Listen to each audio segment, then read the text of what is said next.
قرآن کہہ رہا ہے اقیم الصلاۃ لدلوک الشمس۔ پیچھے قرآن نے تذکرہ کیا کہ رسول اللہ صلی اللہ علیہ وسلم پر اتنا زیادہ مشرکین کا دباؤ ہے کہ قرآن کہتا ہے کہ اگر ہم آپ کو ثابت قدم نہ رکھتے تو آپ بھی ان کی طرف مائل ہو جاتے۔ تو ظاہر ہے بہت سخت دباؤ اور جبر ہے آپ کے اوپر، تو ایسے موقع پہ ایسا کام کرنے کی ضرورت ہے جس سے آپ کو ثابت قدمی ملے اور اللہ کا قرب حاصل ہو۔ تو اس کا سب سے بہترین طریقہ قرآن کہتا ہے نماز ہے، یعنی اے نبی صلی اللہ علیہ وسلم آپ نماز کو مضبوطی سے تھامیے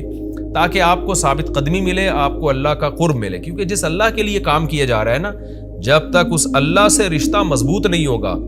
تو اس کام میں آپ ثابت قدم نہیں رہ سکتے۔ اور اللہ سے رشتہ مضبوط کرنے کا سب سے بڑا ذریعہ نماز ہے، اس لیے قرآن کہتا ہے اقیم الصلاۃ، آپ نماز قائم کیجئے لدلوک الشمس، سورج کے ڈھلنے کے وقت۔ سورج کب ڈھلتا ہے؟ جب بالکل بلندی پہ جا کے ڈھلنا شروع ہوتا ہے تو ظہر کا وقت شروع ہوتا ہے، الی غسق اللیل، رات کے اندھیروں تک،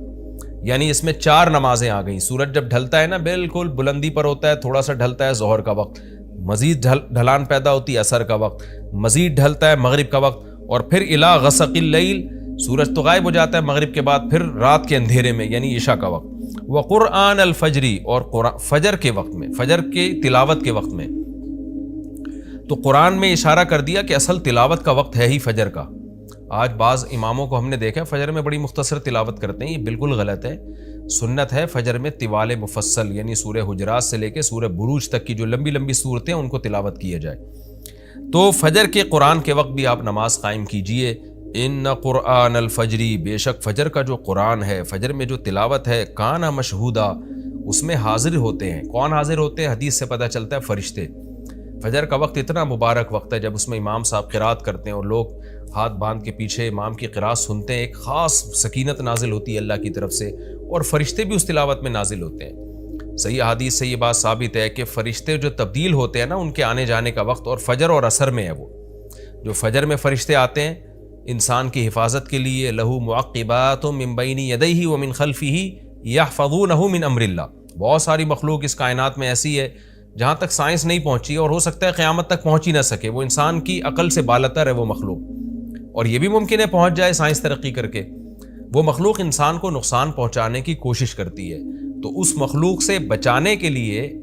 جن میں جنات ہیں سر فہرست، ان سے بچانے کے لیے اللہ نے فرشتوں کا انتظام کیا ہے۔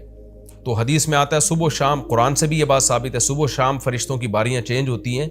اور وہ ہماری حفاظت کے لیے اللہ کی طرف سے متعین ہوتے ہیں۔ تو ان کی جو حاضری ہے ان فرشتوں کی، وہ فجر کے وقت میں ہوتی ہے۔ اور یہ بھی حدیث سے ثابت ہے کہ بہت سے فرشتے صرف تلاوت سننے کے لیے زمین پہ اترتے ہیں۔ تہجد کے بارے میں حدیث میں آتا ہے کہ جب کوئی شخص تہجد میں قرآن کی تلاوت کرتا ہے تو فرشتے آنا شروع ہوتے ہیں اور اس کے جو ہے نا لبوں پہ اپنے منہ کو رکھ لیتے ہیں اس کی تلاوت کو چکھنے کے لیے۔ اتنا فرشتوں کو لطف محسوس ہوتا ہے تہجد کی تلاوت میں، اور پھر وہ تانتا بناتے بناتے جو ہے نا ایک دوسرے پہ سوار ہوتے ہوتے آسمان کی بلندیوں تک پہنچ جاتے ہیں۔ تو فجر کی نماز میں بھی یہ فضیلت ہے۔ تو آگے اللہ فرماتے ہیں کہ اللہ نے فجر کی نماز کی فضیلت کو بیان کیا، آگے اللہ فرماتے ہیں وَمِنَ اللَّيْلِ، یہ تو 5 نمازیں ہو گئیں، یہ تو ساری امت پہ فرض ہیں، لیکن رات کے کچھ حصے میں فَتَہَجَّدْ بِهِ کا مطلب اس حصے میں آپ نے تہجد پڑھنی ہے، نَافِلَةً لَكَ، اے محمد صلی اللہ علیہ وسلم، یہ آپ کے لیے اضافہ ہے۔ کیا مطلب؟ یا تو نبی صلی اللہ علیہ وسلم پہ 6 نمازیں فرض تھیں، یعنی 5 فرض کے علاوہ تہجد بھی فرض تھی، تو اس لیے قرآن نے کہہ دیا کہ امت پہ تو 5 فرض ہیں نافلۃ لک، لیکن یہ تہجد آپ کے لیے اضافی ہے، یعنی آپ پر 6 نمازیں فرض ہیں۔ ایک مطلب تو یہ بھی ہو سکتا ہے، اور جو علماء اس کے قائل ہیں کہ نہیں نبی پر تہجد فرض نہیں تھی، تو ان کے نزدیک اس آیت کی تفسیر یہ ہوگی کہ یہ آپ کے لیے ایک اضافہ ہے اللہ کے قرب حاصل کرنے کا، یعنی 5 نمازیں تو پڑھنی ہی پڑھنی ہے، لیکن آپ اللہ کے قرب کے لیے ایک اضافی چیز بھی آپ کو دی جا رہی ہے تاکہ آپ کے درجات اور زیادہ بلند ہو۔ تو ایسی صورت میں یہ صرف نبی کے ساتھ خاص نہیں ہے، کیونکہ خطاب نبی سے چل رہا ہے، اس لیے اللہ نے کہہ دیا آپ کے لیے اضافہ، ورنہ حقیقت میں پوری امت کے لیے یہ اضافہ ہے۔ آگے اللہ فرماتے ہیں عَسَىٰ أَن يَبْعَثَكَ رَبُّكَ، امید ہے کہ آپ کو آپ کا رب پہنچا دے مقام محمود تک۔ یہ مقام محمود کیا ہے؟ شفاعت کبریٰ، یعنی تمام پیغمبر نبی کے پاس آئیں گے کہ آپ سفارش سے آغاز کریں، یعنی سفارش کا آغاز آپ سے ہوگا، پھر آپ صلی اللہ علیہ وسلم سفارش کریں گے۔ تو یہ ایک سب سے اونچا مقام ہے جو اللہ قیامت کے دن رسول اللہ صلی اللہ علیہ وسلم کو دے گا، اور جس سے آپ کی تمام پیغمبروں پر فضیلت ثابت ہو جائے گی کہ جب تک آپ کی طرف سے شفاعت کی ابتدا نہیں ہوگی کوئی اور پیغمبر سفارش نہیں کریں گے۔ تو اللہ نبی صلی اللہ علیہ وسلم کو تسلیاں دے رہا ہے کہ یہ مشرکین کا جو آپ پہ اوپر بے پناہ دباؤ ہے، جبر ہے، آپ اس میں تسلی رکھیے، آپ نماز قائم کریں اور تہجد کی پابندی کریں، اللہ نے آپ کو بہت بڑا آگے چل کے مقام دینا ہے۔ تو چونکہ نبی صلی اللہ علیہ وسلم بھی بشر تھے نا، مشرکین کے دباؤ کی وجہ سے آپ بھی ایک پریشانی میں آتے تھے، تو اس لیے اللہ آپ کو ثابت قدم رکھنے کے لیے آپ صلی اللہ علیہ وسلم کو یہ خوشخبریاں سنا رہا ہے کہ آپ نے اپنا اس عمل کو فوکس کرنا ہے، نماز اور تہجد کو، تاکہ آپ کا اللہ سے قرب رہے، اور اللہ آپ کو خوشخبری دے رہا ہے کہ امید ہے آپ کا رب آپ کو بہت بڑے مقام تک پہنچا دے۔ رہا مسئلہ مشرکین کی دھمکیوں کا کہ یہ پوری کوشش کر رہے ہیں کہ آپ کو مکہ سے نکال دیں، تو ہم نے تو بتا دیا کہ یہ خود بھی نہیں پنپ پائیں گے، لیکن آپ نے اللہ سے کیا دعا مانگنی ہے؟ وَقُلْ رَبِّ، کہہ دیجئے اے میرے رب، ادخلنی مدخل صدق، مجھے مکہ میں داخل کیجئے مرغوب داخلہ، اچھا داخلہ، اور مجھے مکہ سے نکالیے بھی اچھے طریقے سے، یعنی اچھا نکلنا ہو میرا، ایسا نکلنا جس کے نتائج اچھے ہوں۔ اس میں اشارہ ہے کہ آپ صلی اللہ علیہ وسلم کو مکہ سے نکالنے پر مجبور کیا جائے گا، اور ایک وقت آئے گا کہ آپ مکہ سے نکلیں گے۔ تو اللہ اپنے حبیب صلی اللہ علیہ وسلم کو پہلے سے دعا سکھا رہے ہیں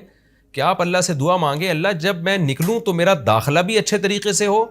اور میرا نکلنا بھی اچھے طریقے سے ہو، یعنی پسندیدہ نکلنا ہو۔ سوال پیدا ہوتا ہے نکلنے کا عمل تو پہلے ہے اور مکہ میں داخلے کا عمل بعد میں، تو نکلنے کا تذکرہ پہلے ہونا چاہیے کہ اللہ مکہ سے مجھے اچھی طریقے سے نکال، اور مکہ میں مجھے داخل بھی اچھے طریقے سے کرنا، تو داخلے کا تذکرہ پہلے کیوں؟ تو اس میں بلاغت کا ایک نقطہ ہے کہ پیغمبر کا بنیادی مقصد وہ ہدف ہے جو پیغمبر دنیا میں لے کے آئے ہیں، تو اس کی آغاز تو مکہ سے کرنا ہے جس میں آپ کو بھیجا گیا، جو ابراہیم علیہ السلام کا شہر ہے، جہاں بیت اللہ ہے، اسلام کا مرکز تو اس جگہ سے بننا ہے۔ تو اس جگہ سے اگر نکالنا ہی مقصد ہے تو یہ جگہ تو رہ گئی نا پھر، جو ابراہیم علیہ السلام کا مرکز اور ابراہیم علیہ السلام کی دعائیں تھیں، تو اس لیے اصل مقصد تو یہ کہ مکہ میں داخل میں اچھے طریقے سے ہوں، جو پیغمبر کا مقصد تھا دنیا میں آنے کا، مکہ فتح کر کے داخل ہوں، یہاں مجھے غلبہ ملے، اور یہاں میرا جب داخلہ ہو تو ایسا داخلہ جس کو میں پسند کروں۔ یہ جو ابھی میں مکہ میں کہیں سفر سے جا کے واپس آتا ہوں، یہ داخلہ وہ داخلہ نہیں ہے جو میں چاہتا ہوں۔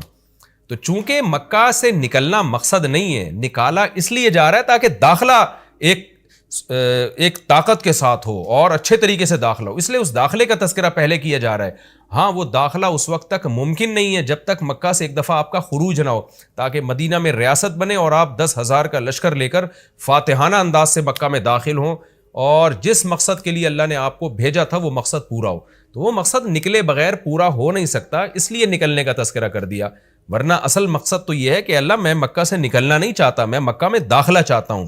داخلہ ایسا ہونا چاہیے مدخل صدق، سچا مرغوب داخلہ ہونا چاہیے۔ چنانچہ اللہ نے آپ کی دعا قبول کی، اور جب نبی مکہ میں داخل ہوئے نکلنے کے بعد، تو کیسا بہترین آپ نے کا داخلہ ہوا کہ 10,000 کا لشکر لے کر آپ گئے، اور مشرکین مکہ آپ سے معافی کی بھیک مانگ رہے تھے۔ تو یہ مکی آیتیں اس وقت تو ظلم کے پہاڑ توڑے جا رہے تھے، لیکن پیغمبر سے اس طرح کی دعائیں کروائی جا رہی تھیں، وَأَخْرِجْنِي مُخْرَجَ صِدْقٍ، اور اللہ مرغوب نکلنا ہو، یعنی جب میں نکلوں تو بھی میرا اچھا ٹھکانہ ہو۔ چنانچہ آپ کا نکلنا بھی بڑا اچھا ہوا کہ پورا مدینہ آپ کے استقبال میں کھڑا ہوا تھا، اور طلع البدر علینا من ثنیۃ الوداع، یہ جو ترانے ہیں یہ مدینہ کی بچیاں آپ کے استقبال میں پڑھ رہی تھی۔ تو آپ کا نکلنا بھی اچھا ہوا، یعنی مدینہ میں داخلہ جو مکہ سے نکل کے، اور پھر جو مکہ میں آنا وہ تو اس سے بھی زیادہ عزت اور شان کے ساتھ ہوا۔ وَاجْعَلْ لِي مِن لَّدُنْكَ سُلْطَانًا نَصِيرًا، اور اللہ تو بنا دے میرے لیے اپنے پاس سے زبردست طاقت جس میں میری مدد ہو، غلبہ دے دے مجھے مشرکین پر۔ یہ بھی مستقبل کی دعا ہے جو ان حالات میں نبی سے منگوائی جا رہی ہے، اور اللہ نے آپ کی ساری دعاؤں کو قبول کیا، سلطان نصیر بھی دے دیا آپ کو، غلبہ بھی دے دیا مکہ پہ، ایسا غلبہ جس میں اللہ کی مدد تھی، اور وہ کمزور غلبہ نہیں تھا، طاقتور غلبے کو سلطان کہا جاتا ہے۔ اور مدینہ میں جانا بھی آپ کا پسندیدہ ہوا، اور مکہ میں آنا بھی آپ کا پسندیدہ ہوا۔ اور اے نبی آپ یہ بھی کہہ دیجئے جاء الحق، حق آ چکا ہے، وزہق الباطل، اور باطل فنا ہو چکا ہے۔ حالانکہ جس وقت یہ دعا منگوائی جا رہی تھی باطل فنا نہیں ہوا تھا، لیکن ماضی سے جب کسی چیز کو تعبیر کیا جاتا ہے تو یہ بتانے کے لیے گویا یہ کام ہو چکا ہے، حالانکہ ہوا نہیں، ہوگا، لیکن نبی کی زبان سے نکلوایا جا رہا ہے کہ آپ مشرکین میں اعلان کر دیں کہ بس یہ کام ہو چکا ہے، حق آ گیا، باطل ختم، اور یعنی ہوگا تو فیوچر میں، لیکن گویا ابھی ہو چکا ہے، اتنا یقینی ہے کہ میں تمہیں اس کی پہلے سے خبر دے چکا ہوں کہ باطل اب پنپنے نہیں پائے گا کیونکہ حق اب آ چکا ہے۔ ان الباطل کان زہوقا، اور باطل تو ہے ہی فنا ہونے والی چیز، جب حق آتا ہے تو باطل فنا ہو جاتا ہے۔ نبی صلی اللہ علیہ وسلم جب مکہ مکرمہ میں داخل ہوئے نا تو آپ بتوں کو چھڑیوں سے گراتے تھے، چھڑی سے مکہ میں داخل ہو کے 360 بت کو ایک ایک کر کے چھڑی مارتے تھے اور وہ بت الٹے لڑکتے تھے، تو آپ اس موقع پر یہ آیت پڑھ رہے تھے کہ جاء الحق وزهق الباطل ان الباطل کان زہوقا۔ کیا کیفیات بنتی ہوں گی صحابہ کی اور پیغمبر کی اس وقت کہ جو خوشخبری ان کو 13 سال پہلے دی گئی تھی، کئی سال پہلے دی گئی تھی اور یقینی دی گئی تھی کہ یہ ہو چکا، تو اللہ نے اپنی آنکھوں سے دکھا دیا کہ کیسے بتوں کو بیت اللہ سے نکالا جا رہا ہے اور اللہ کے گھر کو کیسے شرک سے پاک کیا جا رہا ہے۔ وَنُنَزِّلُ مِنَ الْقُرْآنِ مَا هُوَ شِفَاءٌ وَرَحْمَةٌ لِّلْمُؤْمِنِينَ، اور قرآن کہہ رہے ہیں ہم قرآن نازل کرتے ہیں جس میں مومنین کے لیے شفا ہے، یعنی اے نبی آپ کی تسلی کے لیے اور بھی ہم بتائیں آپ کو کہ ہم یہ جو آیتیں نازل کر رہے ہیں نا، اس میں مومنین کو بھی شفا مل رہی ہے، ان کی اصلاح ہو رہی ہے شرک سے اور برے عقیدوں سے، اور مسلمانوں کے لیے یہ رحمت ہے، ان کو تسلیاں بھی مل رہی ہیں۔ وَلَا يَزِيدُ الظَّالِمِينَ إِلَّا خَسَارًا، اور ظالمین کے خسارے میں اضافہ ہو رہا ہے کیونکہ ظالمین اس پر عمل نہیں کر رہے، حجت تمام ہو رہی ہے۔ وَإِذَا أَنْعَمْنَا عَلَى الْإِنسَانِ أَعْرَضَ وَنَأَىٰ بِجَانِبِهِ، قرآن کہتے ہیں ہم جب انسان پر احسان کرتے ہیں تو وہ اعراض کرتا ہے اور اپنے پہلو کو ہٹا دیتا ہے، نعمت ملنے کے بعد بجائے اللہ کے قریب ہونے کے اللہ سے دور ہوتا ہے۔ وَإِذَا مَسَّهُ الشَّرُّ، اور جب انسان کو کوئی مصیبت پہنچتی ہے کان یئوسا، تو مایوس ہونے لگتا ہے، یعنی انسان کے بارے میں شکایت کی جا رہی ہے کہ اس کا اللہ پر ایمان نہیں ہے۔ پیغمبر کا مقصد ہے اللہ سے جوڑنا، تو یہ جو مشرکین ہیں جو اللہ کو نہیں مانتے، یہ خوشیوں میں بھی اللہ کو بھولتے ہیں اور غم میں بھی اللہ کو بھولتے ہیں، اسباب کو دیکھتے ہیں، لہٰذا جب اسباب کو آپ دیکھتے ہو اور